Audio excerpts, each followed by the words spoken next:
Good morning and happy Sabbath, everyone. Today, our health alert is going to be on matters of the heart.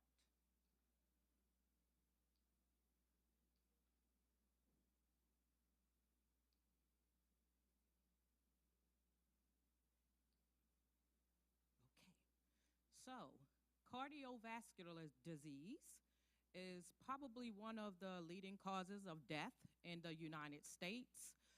We have a lot of statistics here. It says 121.5 million people in the United States have cardiovascular disease, and they are predicting by 2050 that 61% of the population will at least have one form of cardiovascular disease. Every 34 seconds, one person dies from cardiovascular disease.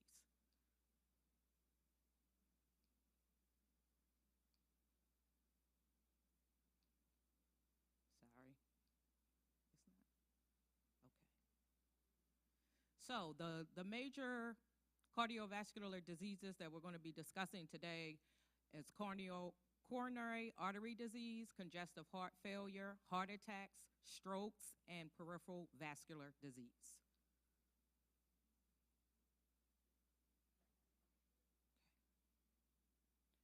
So a heart attack is the most common reason why your arteries, when you have a heart attack, it's because your arteries have been clogged or built up with plaque, and it decreases oxygen to your heart, and that's when you get a heart attack. For coronary artery disease, pretty much the same thing. Blood is not flowing through the arteries that are in the heart, and it could also cause damage to the heart.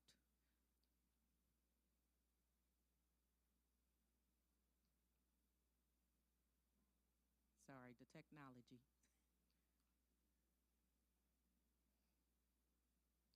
Okay. Here's a graph that was pretty alarming, I believe from CDC. If you look at the concentration of cardiovascular disease, you'll see that it's occurring mainly on the eastern coast, in the south and Midwest, well, Mid-East, I guess. Concentrated as far as the number of people who are suffering from cardiovascular disease, age 35 and greater. So this is not just an old person's disease. I've seen teenagers have high blood pressure and different cardiovascular diseases. So this is for anyone, and it's all based off a lifestyle. So this is a picture of what your arteries should look like. I believe the ones that you see in yellow are the arteries that have plaque buildup, and you can see the little tiny red circles. Those are your red blood cells that carry oxygen throughout the body. They can't get through. So when oxygen cannot get through your blood vessels, you're either going to have a heart attack or you're going to have a stroke.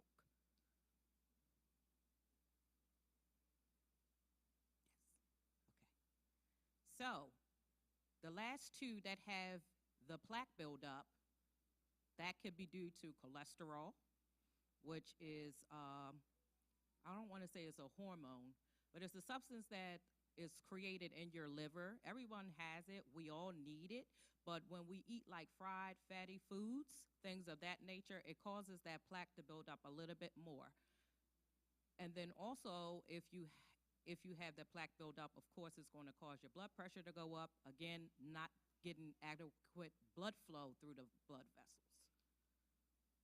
Okay, blood pressure. Everybody knows this. Every time you go to the doctors, that's the first thing you want to do, take your blood pressure.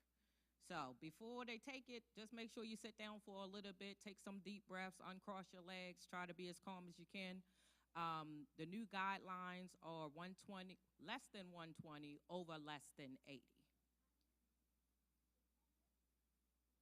So, high blood pressure, also known as the silent killer. A lot of this stuff I'm saying is not even on the slides. I'm just going by my own personal knowledge. So, high blood pressure is known as the silent killer because many people are walking around with blood pressures that are so high that they don't even know it.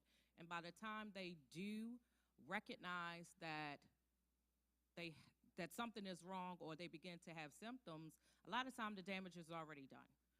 These are the people that you might see coming in, heart attack, massive strokes, especially if their blood pressure is 227 over 150. Stress, things that can impact your blood pressure. Lack of water. If you're dehydrated, it's going to make your blood thicker, which means the blood is slower to get through your arteries. If you're stressed out, of course, that's going to make your blood pressure go up.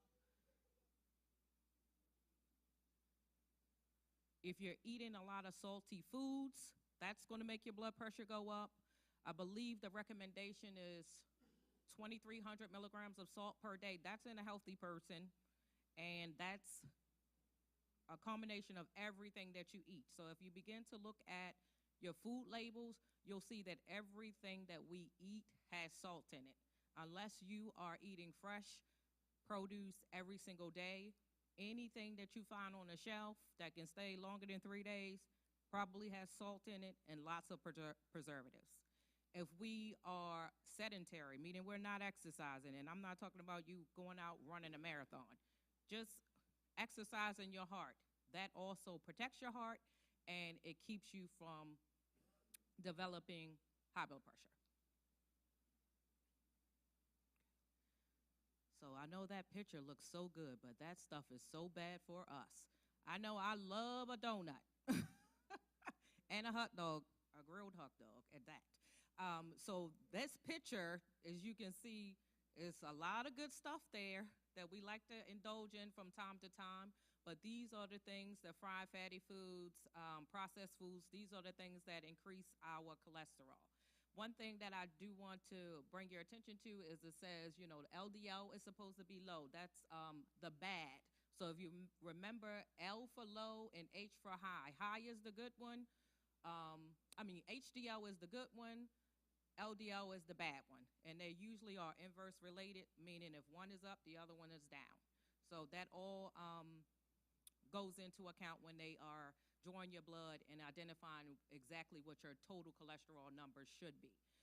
One thing I want to point out as well is triglycerides. Triglycerides in particular are diet-based. So if you go to get your blood drawn and you just ate like Chick-fil-A or whatever, wherever you were, if like fried food, fast food, your triglycerides might be a little high that day. But triglycerides are directly impacted by the type of diet that you consume. Okay. So back to building up the plaque in our arteries, what we call atherosclerosis. Just for every day, just say plaque. You got plaque buildup in your arteries. It's going to decrease the blood flow, as I mentioned before. Now, I hope nobody in here smokes. But if you do, no judgment, we can help you with that. Smoking is a modifiable habit that we can prevent high blood pressure. So it's something that we can change ourselves. So when you do smoke, it actually pulls on and constricts, meaning makes smaller our blood vessels, and then that pressure on the vessels increases the blood pressure. It's almost like a rubber band. You pull the rubber band too much, it's going to pop. That's when you get an aneurysm because the walls of the arteries become weakened and then they collapse. Okay, we went over that. Okay, so for coronary artery disease, that's when you have decreased blood flow within your heart, the heart vessels.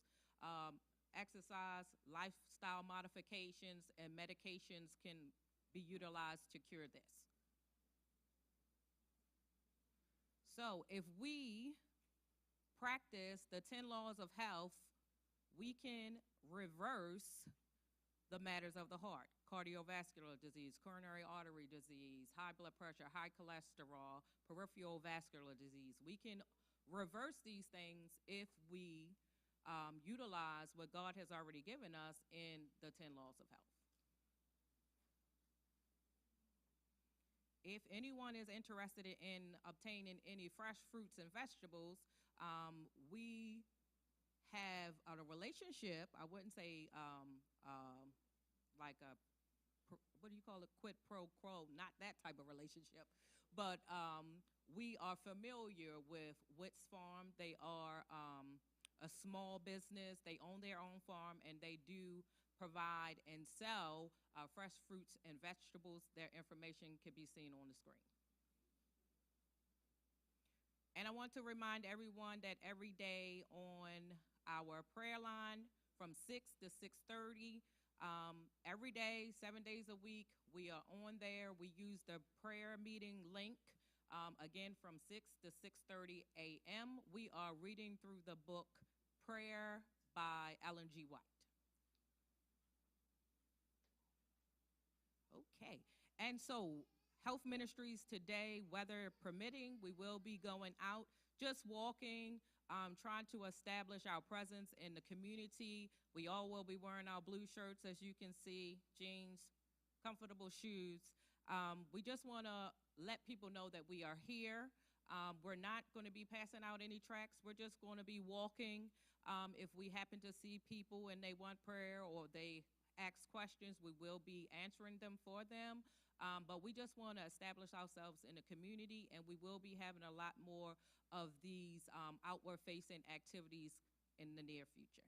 Thank you, and have a great Sabbath.